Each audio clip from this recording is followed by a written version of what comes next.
I have never settled for mediocrity as an acceptable standard, and neither should you. Well, then you probably won't like this movie very much.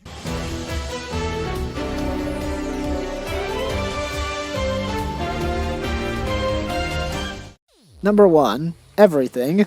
About as good a place to start as any. Released in Japan in 2016, 1 year before its worldwide release in 2017, Yu-Gi-Oh! The Dark Side of Dimensions is a movie sequel to the original Yu-Gi-Oh! Manga, set about 6 months after the events of the original story. Apparently, when this movie was first announced, it had quite the hype train. It was teased at the 2015 San Diego Comic-Con, had a partnership deal with Six Flags, and even had a short prequel manga. Dark Side of Dimensions was apparently directed by a man named Satoshi Kuwabara, the same guy who directed Yu-Gi-Oh's Exile. He also co-wrote the movie with Masahiro Hikokubo, the guy who wrote Yu-Gi-Oh! The Pyramid of Light. So first we had Pyramid of Light, and now we have Dark Side of Dimensions. I guess the next movie will be Invasion of Chaos or something. If you don't know anything about the original Yu-Gi-Oh! Manga, I'll go ahead and bring you up to speed on the need-to-know basis. You got this guy named Yugi. He has this shiny golden necklace that has the spirit of an ancient Egyptian pharaoh in it, who he becomes friends with. Said pharaoh defeats this guy named Kaiba in a bunch of card games, and then peaced out back to Ghostland. Everybody got that? This is about all you need to know before watching the movie, which is a tad worrisome already, as I've just condensed the entire series down to 2 sentences. Number 2, The Dork Side of Dimensions. In order to fully explain and understand the poor writing and lack of focus in Dark Side of Dimensions, let's first turn to our main characters, which means we're gonna have to talk about how stupid our 2 main leads are, Yugi and Kaiba. Don't you dare! Starting with Kaiba, Kaiba's biggest issue mainly revolves around his character motivation, also being his sole character trait. Too bad. Every scene Kaiba is in this movie plays almost verbatim to any other. The only thing this guy ever has to say is that someone is stupid, That's because Yugi's a simple-minded child. that he has to duel the pharaoh, I will duel him, and I will defeat him. or the word crystal. Crystal Dragon! I summon another Crystal Dragon! From Kaiba Corp's Crystal Cloud Network. Go Crystal Avatar! Get a thesaurus, buddy. But what's even worse about Seto Kaiba being a boring and uninteresting character is his motivations. Despite the fact that his entire character, role, and involvement in the story is to duel Yugi, Kaiba never achieves his one and only goal, the only thing he's been working for the entire movie, which means, narratively speaking, Seto Kaiba, one of your main characters, is ostensibly completely pointless filler. What's this? Continuing the trend of absurdity is protagonist number 2, Yugi Moto. Yugi is so weird in this movie since he definitely has the most screen time of all the main characters and the most focus despite probably having the least to do with any of the film's events. It's not until right before the final confrontation that Yugi even knows anything is going on. This is because Yugi is written as a completely reactionary protagonist. The thing about reactionary protagonists is, since they are not directly involved in the plot and are instead forced into it, they usually have to compensate for a lack of direct connection to the main antagonist by having strong character arcs or distinguishing themselves through interesting behavior. But on this level, Yugi fails, because he's boring, and so are all of his friends. None of them really do much of anything throughout the entire movie. They go to the mall, they go bowling, Joey falls off a blimp to his death, and then the movie ends with none of these characters learning any kind of lesson or growing in any way. For a character who the film is apparently supposed to be about to have such a poor performance, you only have to imagine how poorly things went for everybody else. Well, until I just flat out tell you, that is. Number 3, A Pair of Squares. Let's start with Aigami. In the personality department, he works just fine as a villain. He's a self-righteous hypocrite who gets under your skin without too much cheap villainy. His biggest problem is that he has absolutely no idea what he's doing. No, you lie! At the start of the movie, he dusts these people because he feels like it, I guess, and then he wants to kill Bakura. No one is more evil than him! And then he wants to kill Kaiba. Because, let's be truthful, you're the worst of them all. And then Yugi, and then I don't even know what's going on here. Having a villain with more than one motivation isn't a bad thing on its own, but the kiss of death for Aigami is that he has no end goal to speak of. He just seems to like killing people. Violence, eh? That's so very typical of your kind.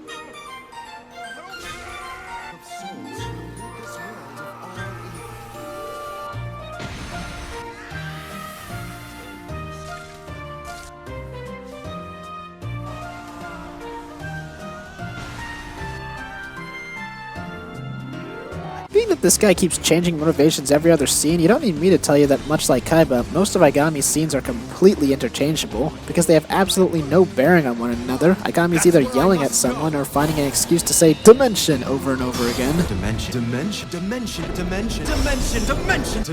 It's called a thesaurus, you buy them at the bookstore. Even worse than his lousy motivations and lack of foresight, Aigami's also a complete idiot. During his final duel with Yugi, Aigami asks Yugi to join the Plana, because maybe Yugi understands his pain and stuff.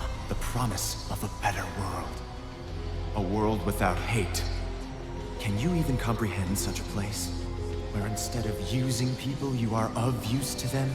Maybe you can, Yugimoto. Maybe you are the exception. Maybe you should join us. Even though Aigami's motivation for about half the movie was to kill Yugi. We'll lose our powers when the Pharaoh resurrects in Yugi's body.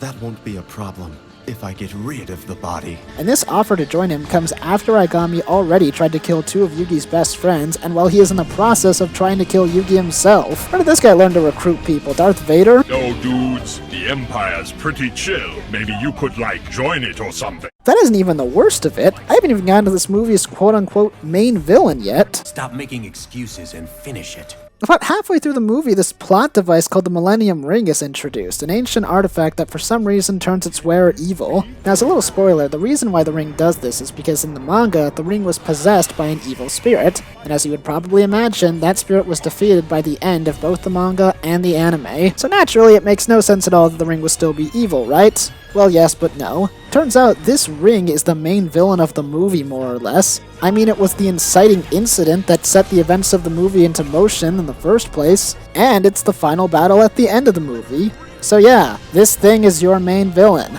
Aigami gets upstaged by a freaking necklace. And while it is kind of funny to make fun of Aigami for being so inconsequential, we do need to discuss the worst part of both of these villains. I briefly touched on this while talking about Aigami, but the Millennium Necklace is basically no motivation for any of the things it does either. I guess it doesn't need any because it's a magical evil necklace, but that's just an excuse for lazy writing. More to the point, it's just plain uninteresting. If your villain has no clear objective, then it has nothing it's working towards, and how can you want to stop something that has no objective to begin with? If the main antagonist of your movie basically shows up to cause trouble apropos of nothing, then it's not an interesting development, it's a giant space flea from nowhere. Number 4. Dismal Detail. So far we've discussed how the main focus of the movie is severely lacking, but now it's time to slow down a bit and take note of the failings that are less obvious. You may think that this is a big waste of time, but the little details are just as important as the big ones. If the foundation of the film is confused or poorly made, then the whole thing just falls apart. To give an example as to the importance of a background detail, let me start by showing you how something so small can mean so much. During the duel between Yugi and Kaiba, Yugi summons Dark Magician Girl and she has 2,000 attack points. Now if you don't play Yu-Gi-Oh, you may not know that Dark Magician Girl gains 300 attack points for every Dark Magician in the graveyard, and Yugi has 1, so Dark Magician Girl's attack should be 2,300. Now you may say that's such a minor thing that nobody should care about it, but if you as a writer won't take the time to read one line of card text for your movie, how can I trust you not screw bigger things up? That's not important. Okay, so let's talk about a bigger issue then. This guy, Shin, over here, tells this group of kids that once the Pharaoh returns to the mortal world and then leaves again, they will inherit the power of the Plana. This power, which can remake the world, is never explained and yet is central to the entire story. I guess it must be the power to make glowing purple people show up, because aside from that, it seems that everyone else has some totally different other magic power, seeing as before the Pharaoh even shows up for the first time, Shin can make these kids turn into glowing balls of light, kill this random guy, and probably teleport too. And when Aigami gets all upset that Bakura killed Shin, his forehead starts glowing with magical power. So what power is that exactly that he bestowed upon them if the Plana is only supposed to activate after the Pharaoh both returns and then leaves again? I wouldn't care so much, except these rules force Aigami into action against Yugi in the first place. And if the Pharaoh ever returns, the power is taken back, even if he just immediately leaves again, without even saying a word. Which is exactly what happens. What a crummy power. Bakura says he lived in Egypt and his father was obsessed with finding the Millennium Ring. First of all, why does his father even know about the ring? Second of all, why does he want only just the ring? That's not important. No, it is important, because if Bakura's father hadn't magically heard about the Millennium Ring and become obsessed with finding it, this movie wouldn't have happened. So Bakura puts on the ring and gets possessed by the evil spirit within it. And the thing is, in both the manga and the anime, the evil spirit of the Millennium Ring wants the other 6 Millennium items. But there's like 2 of them right there, and he easily took down everyone in the room.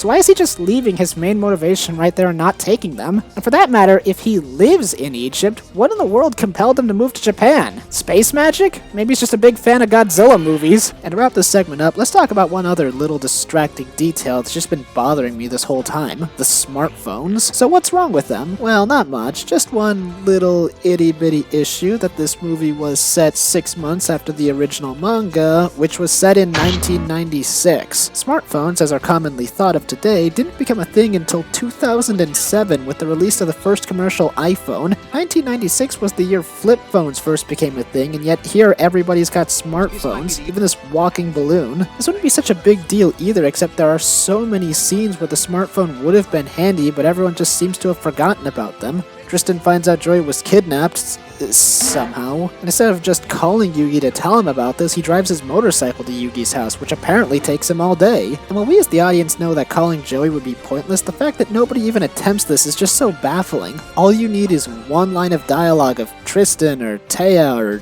anybody saying, "He's not answering my calls," and that's it. It's literally that easy. Number 5, the bright side of dimensions, or the parts that are good. I don't like having to section off a part of my video to talk about the good aspects of the subject matter, because if the amount of things it does well can only fit into one segment, that means the rest of the video is about how bad it is. Visually speaking, this movie is very well drawn and animated. Every character is detailed, colored, and shaded pretty well. Each monster feels big, threatening, and powerful, as they should, and each movement feels heavy and imposing. Got that right. Design of the characters is pretty good too. Personally, I'm so sick of the design philosophy that bigger is better, and while this movie does go big, I think the artwork and the new designs goes just big enough to make the new monsters look cool and interesting without looking overly designed. I also think the voice actors gave really solid performances.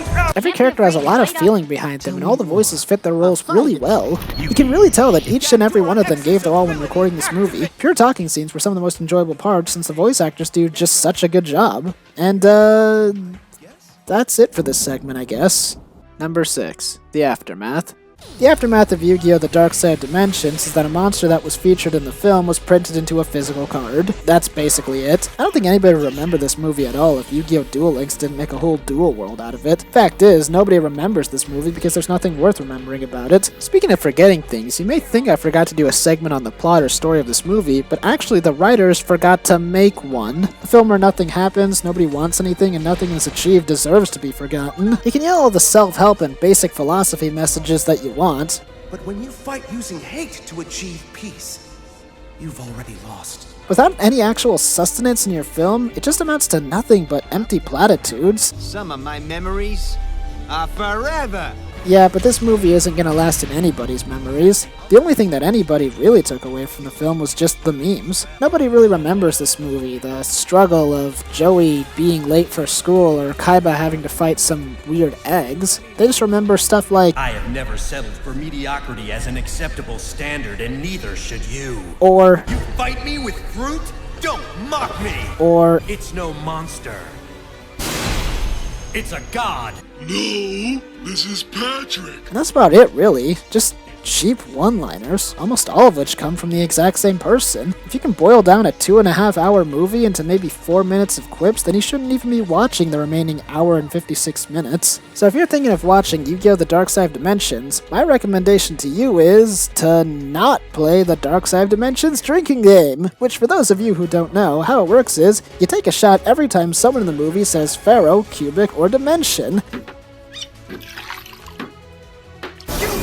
Pharaoh. Pharaoh. Dimension. Cubic dimension. Pharaoh. Dimension. Cubic dimension. Dimension. Oh my gosh, it's called a thesaurus, you dummies! Hey, you watched my video. Thanks. If you liked it, why not check out another one I've done? What did you think? Leave a comment and tell me what you thought. And I hope you have a good day, night, morning, evening, afternoon, dawn, dusk. See you around. This is a mystery box. You see, if anybody can guess from the clues I give what is in this box, then they can keep what is in the box. Is it cookie?